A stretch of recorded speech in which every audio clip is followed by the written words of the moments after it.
In a small forgotten village, surrounded by dry farmlands and broken dreams, there lived a boy named Daniel. Daniel had no helper, no rich uncle, no connection, no one to speak for him.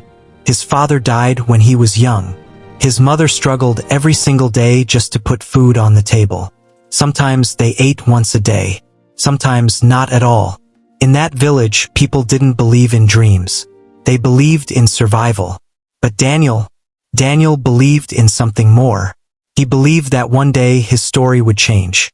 The girl. There was a girl in the village named Anita.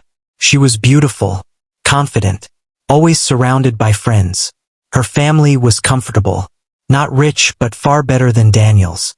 Daniel liked her, not because of her beauty alone, but because whenever she laughed, it felt like light entered his dark world. For months, Daniel admired her from a distance. He would fetch water from the same stream she used. He would walk the same dusty road just to see her pass. His friends laughed at him. "Daniel? You? That girl. You don't even have slippers without holes." But Daniel didn't care. One evening, during a village gathering, Daniel gathered courage. His heart was beating like a drum. He walked up to Anita in front of her friends. His voice was shaking. "Anita, I just want to tell you, I like you." There was silence. Then, she laughed. Not a small laugh, a loud one. Her friends joined. She looked at him from head to toe and said, "You? Like me? With what? Poverty." The crowd started murmuring. She continued, "Go and like success first. Then come back." Everyone laughed. Daniel felt something inside him break. That night, he didn't cry in front of anyone. But alone, he cried like a child. Not because she rejected him, but because she was right.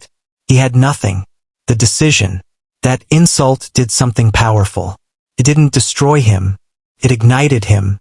That same night, Daniel made a decision. If this village is too small for my dreams, then I will leave. The next morning, without telling many people, Daniel packed his few clothes in a small bag. His mother looked at him with worried eyes. "Where are you going?" "To the city." "With who?" "With God." She had nothing to give him. No money, no connection, just prayers. She hugged him and said, "Make sure your shame becomes your strength." Those words followed him. The city was not kind. Nobody was waiting for him. No job, no place to stay. For weeks, Daniel slept in an unfinished building. He worked as a laborer carrying cement. Sometimes he washed cars. Sometimes he pushed wheelbarrows in the market. People shouted at him. Bosses cheated him. He was hungry many nights.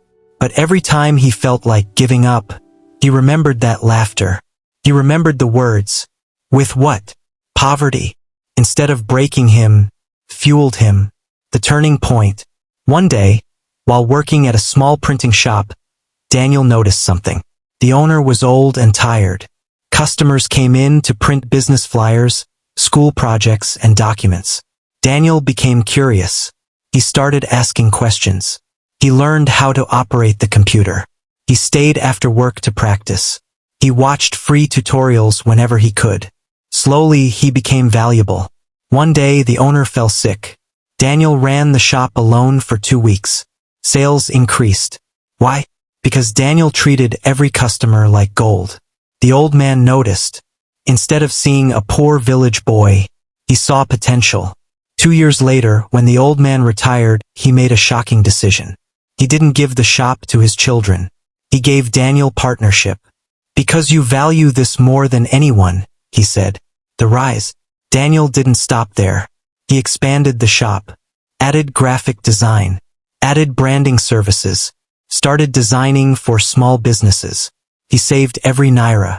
No parties, no showing off, just focus. 5 years later, that small printing shop became a media company. Daniel employed workers, some from his village, the same village that laughed. The return. One December, Daniel returned home. Not with noise, not with pride, but with proof. He came in a simple car, dressed clean, confident. People whispered, "Is that Daniel? The same Daniel?"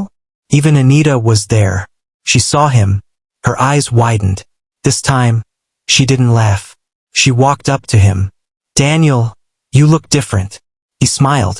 "I am." She tried to talk more, tried to reconnect. But Daniel had changed.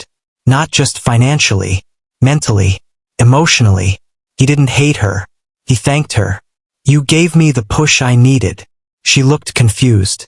He continued, "If you didn't laugh at me, I might have stayed comfortable in that village." For the first time, she was speechless. The lesson. Daniel built a small learning center in the village. He gave scholarships. He created opportunities. Because he remembered what it felt like to have none.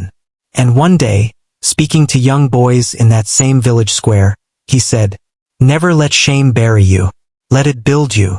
They can laugh at you today, but if you keep working, they will clap tomorrow." Listen carefully. Rejection is not the end. It is redirection. The same people who laugh at you now may one day ask to take pictures with you. But that will only happen if you refuse to quit. If you're watching this and people have laughed at your dreams, type in the comments, "My shame will become my strength." And don't just type it. Live it. Because your story is not finished. This is only chapter 1. Fire.